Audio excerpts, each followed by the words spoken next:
when I was no longer welcome back home. Come home with me, or don't come home at all. Turtle Lake Road was no longer my home. This little theater kind of felt like home. The crisis of not knowing where home is. And home is supposed to be one place, right? What is home?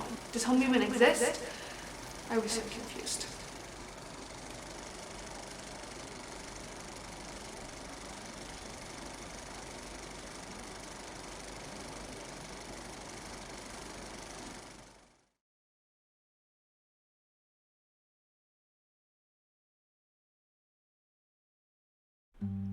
"5725 Turtle Lake Road." The address I had to memorize in kindergarten because, in case of emergency, our teachers wanted us to be able to get back home. We used to live up the street, and I have memories in the form of photographs from when this house was being built. Completely designed by my parents, this is the first place I can recall being my home.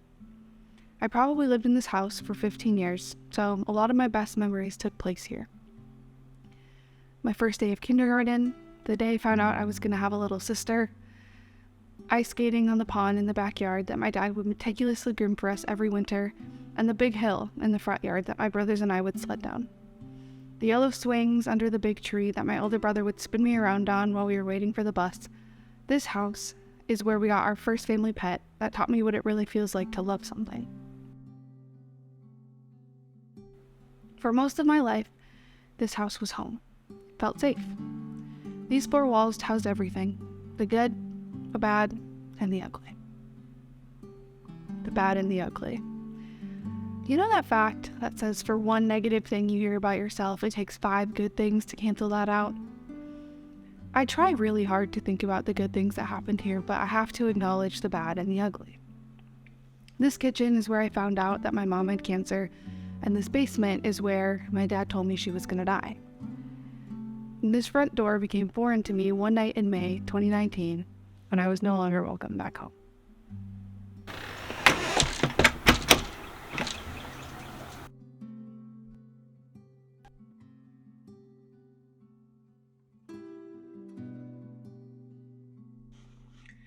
May 14th, my girl's birthday.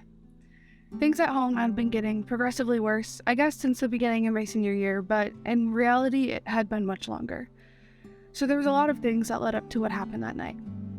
The short story is that my dad came to my work, took my car keys, and told me he would pick me up when I was done with my shift. I had never been so scared of my parent. I told him that I would find another ride home, and his response was, "Come home with me, or don't come home at all." And at that moment, Turtle Lake Road was no longer my home. I texted my best friend, Jess, and asked if I could stay at her house that night. It was a Wednesday. A school night. Most parents that I know would have never let me stay over, but by the grace of God, the Stone houses opened their door to me. I ended up staying with them for the rest of the school year and throughout the summer. Jess picked me up from work that night with nothing except my phone, my wallet, and my work uniform that I was wearing. I've never been so humbled in my life. And that night was when the feeling of being homeless started. I remember that summer I had to renew my driver's license, and I spent more time than I should have staring at that government form with all those little boxes, not knowing what to write down on that pesky address line. Jess's house was where I lived that summer, but I'm not sure it ever felt like home. Obviously, I'm grateful that I had a place to go and a family that was willing to take me in, and Jess and I had a lot of great times that summer. I know that I was happier there than I ever would have been at my dad's house. It just didn't feel like home. The only thing that stayed consistent for me that summer was the theater. I'd been working there for about a year, and I loved it. Lots of coworkers my age, free movies, unlimited popcorn, and $14 an hour. It doesn't get much better than that for a high schooler. I spent that summer working as much as I could because that was the only thing that was familiar to me. The theater felt like a second home to me for a long time when I lived at my dad's house, and although I never lived there, that summer this little theater kind of felt like home. But as does everything in life, all good things must come to an end.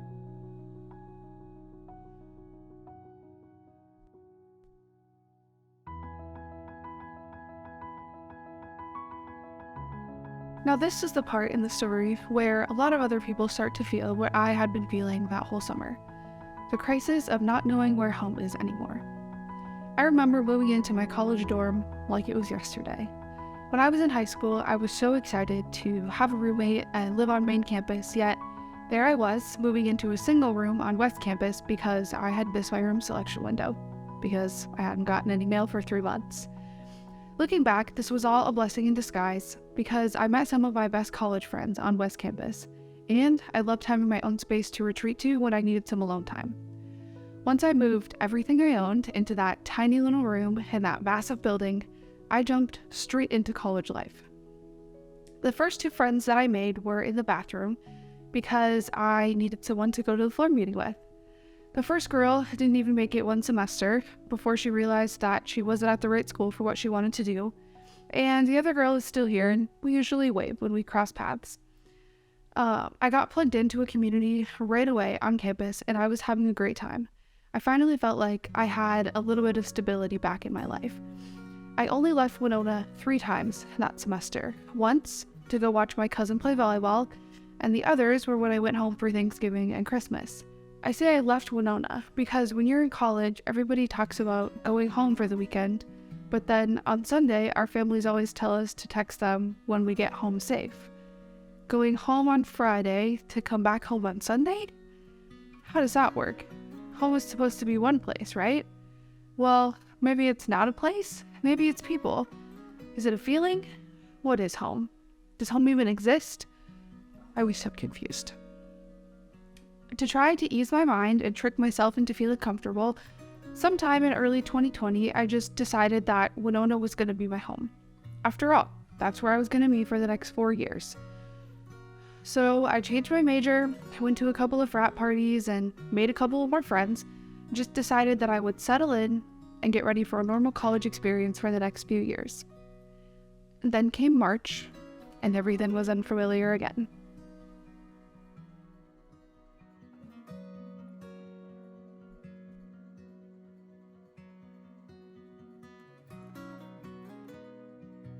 I was on a missions trip in Pine Ridge, South Dakota, on an Indian reservation. It was supposed to be a week-long trip. We made it 4 days, and on the 5th day, we were driving home. 12 hours in church vans filled with a bunch of sad, scared, and confused college kids. We got home on Thursday night, and on Friday morning, I snuck into my dorm to grab a few things, and then I was on my way to my aunt's house. I had no idea how long it would be until I would be able to go back to Winona. I figured maybe a couple of weeks. At that point, the University of Minnesota school system had made the call to go online for the rest of that month. I thought it was crazy that some students wouldn't see the inside of a classroom again until April. Little did we know. My brand new boyfriend at the time brought me to my aunt's empty house because they were away on vacation in Arizona. I spent that weekend hanging out with Bruno and constantly checking my email for updates about when I might be able to go back home. I got the email while I was touring a house with my family. The rest of my semester was going virtual, and anyone who lived in the dorms had to sign up for a move-out slot, and we had 3 hours to get everything out. 3 hours to pack up everything that I owned, shove it into a car, and that would be the last time I ever saw my dorm room.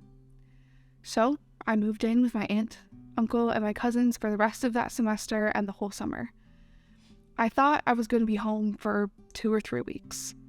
I was home for 6 months. I was there long enough for it to start feeling like home. I was getting comfortable. I loved living with my cousins. I loved how close I was to my boyfriend. I had a job that I enjoyed, and I got to see my grandparents often.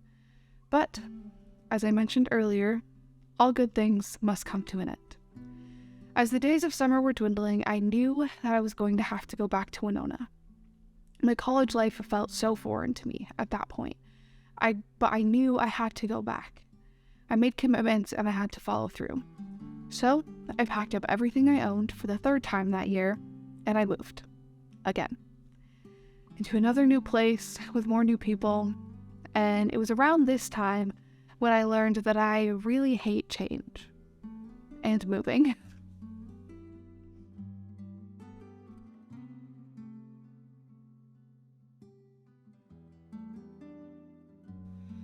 My sophomore year was strange. From almost never leaving Winona my freshman year, my sophomore year was a total 180. I was gone every weekend. Winona no longer felt like my home. It was simply where I lived and where I went to school. Whenever someone asked me the seemingly simple question that is, where are you from? I always respond with, well, That's a loaded question. I grew up in Shoreview, but now I live in Winona. But when I go home for breaks, I stay in Medina, and my boyfriend lives in Hastings, so I spend a lot of time there too.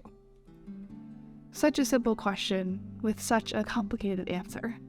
Usually, I just say I'm from the Twin Cities, and that pretty much covers all my bases. I spent a lot of my sophomore year in Hastings with my then boyfriend, now fiance, and all of a sudden Hastings became my favorite place to be. I loved spending time in that little apartment, and Mason and I made a lot of memories that year. Going to his parents' house for bonfires, making dinner together, watching shows, going to our favorite bar, and talking about our future. Mason's apartment slowly became the only place that felt like home, but I didn't want it to feel that way. I had a lease in Winona, and I had my aunt's house in Medina, so Hastings couldn't be home. That didn't make any sense, except that maybe it does. Home is where the heart is, right? Well, I guess this guy had my heart, but I live in Winona, so that's my home. My junior year, I lived in the same greenhouse, but this time with 2 new roommates. The summer between my sophomore and junior year is when I met Grace. I didn't meet her until we lived in the same house together, and I decided that I wanted to have a better roommate dynamic with my new roommates. So I just kind of decided, prayed, manifested, whatever you want to call it, that we were going to be friends. That summer, we watched The Bachelor together, we went thrifting, decorated our house, and we spent so many late nights in our living room talking about anything and everything. Grace quickly became one of my closest friends, and she played a huge role in making Winona feel like home again. But of course, that made everything complicated. At this point, I liked being in Winona as much as I liked being in Hastings, so now where was home? I'll spare you the next 6 months of confusion and cut to the chase. Somewhere along the way, I realized that home doesn't have to be one place. It doesn't have to be a place at all. Home is where your heart is, yes, but it's also where you feel safe and comfortable. I've come to the conclusion that I have 3 homes. I have Winona, where my house is, where Grace is, where I work and go to school. I have Hastings, where my fiance is, and where arguably a lot of my heart is. And finally, I have Medina, where my family is, and where I know I can always go if I need a place to stay. Sure, my story isn't everyone's experience, but I think that a lot of people can relate to that feeling of homelessness. I guess I always knew where my homes were. I just didn't know that home could be plural.